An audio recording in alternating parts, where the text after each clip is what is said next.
Actually পুরা সাফাত খাতুনে তার পাকের উপর দাঁড়িয়ে, পুরা কিয়ামত। ওই জন্য ওনাকে খাতুনে কিয়ামত বলা হয়। কি বলা হয়?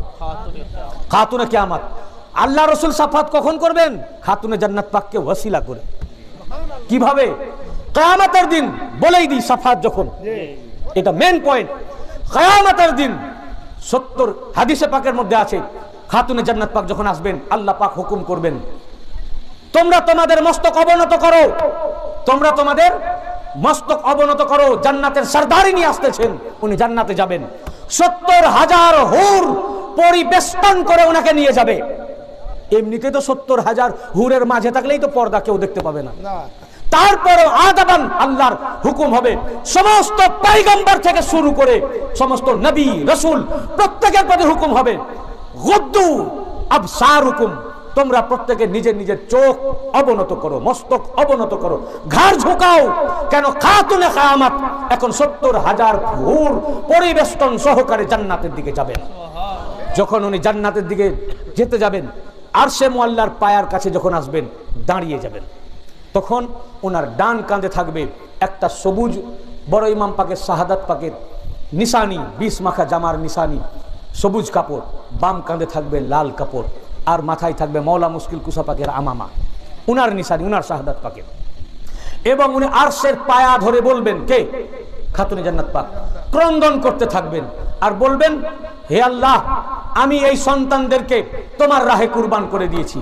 যারা আমার এই সন্তানদের উপরে জুলুম করেছে, অত্যাচার করেছে, সব খোদা তুমি জানো, এর আমি হক বিচার চাই, এর আমি হক।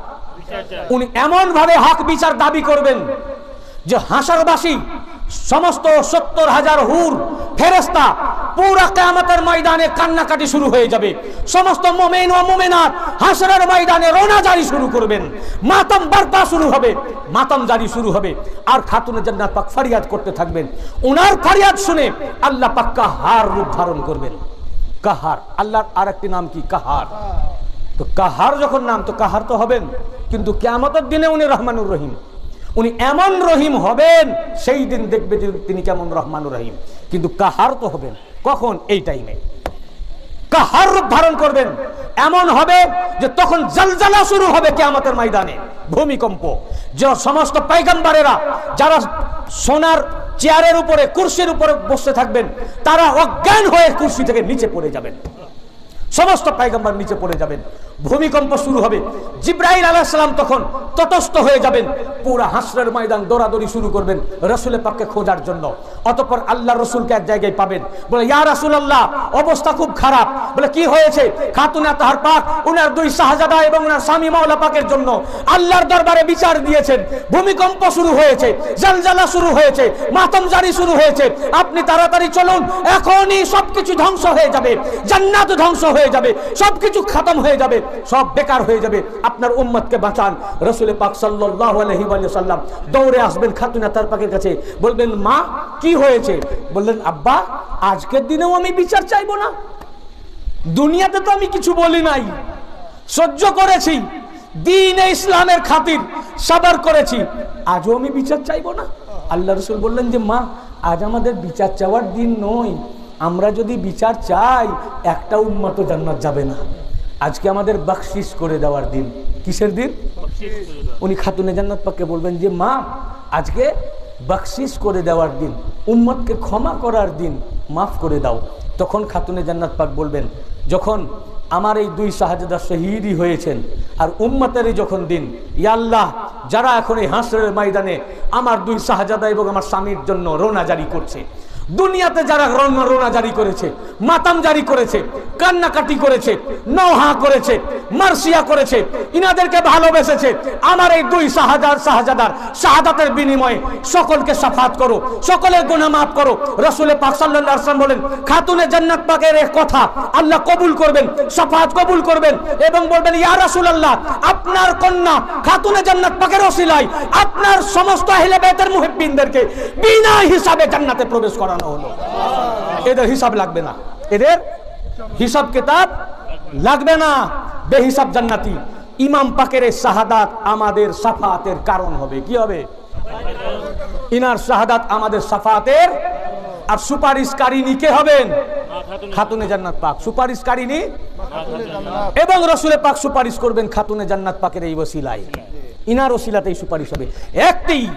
এই জন্য হুজুরের সাফাত মানে প্রত্যেককে সাফাত করা হবে যে রসুলে পাকের 2 শাহজাদা কুরবান হয়েছেন, তাদের রক্তের বিনিময়ে প্রত্যেক মুহিব্বির আহলে বাইত জান্নাতে প্রবেশ করবে বিনা হিসাব ও কিতাবে। বুঝতে পেরেছেন না? এত বড় সাফায়াতকারী।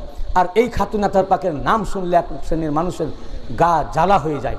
ইমাম পাক মুহররম পাক আসলেই তাদের গাত্রদাহ শুরু হয়ে যায়। কারণ একটাই, যে এই ইমাম হুসাইন আলাইহিস সালাম যদি না আসতেন ইসলাম দুনিয়ায় থাকতো না। জেনে রাখবেন, মাওলা আলী মুশকিল কুশাবি 2টি লাইন এই কথাটি সমাপ্ত করব। মাওলা আলী মুশকিল কুশা আলাইহিস সালাম যদি পহলা খলিফা হতেন, মাওলা আলী আলাইহিস সালাম যদি পহলা খলিফা হতেন, দুনিয়ার বুকে ইসলাম ছাড়া কোনো ধর্মই থাকতো না। আর ইমাম হুসাইন আলাইহিস সালাম এই কুরবানি যদি না দিতেন তো দুনিয়াতে ইসলাম বলে কোনো ধর্মই থাকতো না। ওয়ামা নারায়ে হায়দারি,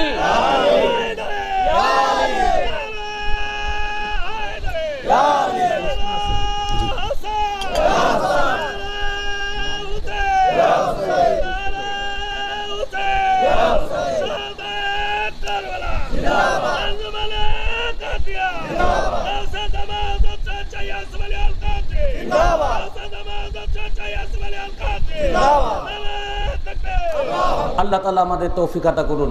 রাসূল করিম সাল্লাল্লাহু আলাইহি ওয়াসাল্লাম এবং তার আহলে বাইত পাকের, খাস করে মেদিনীপুর দরবার সাজ্জাদ নসীন হযরত পাকের কদম পাকের ছায়াতলে যেন আমরা ঠাঁই পাই এবং কিয়ামতের দিনে যেন ওনার কদম পাক আমরা পাই, তার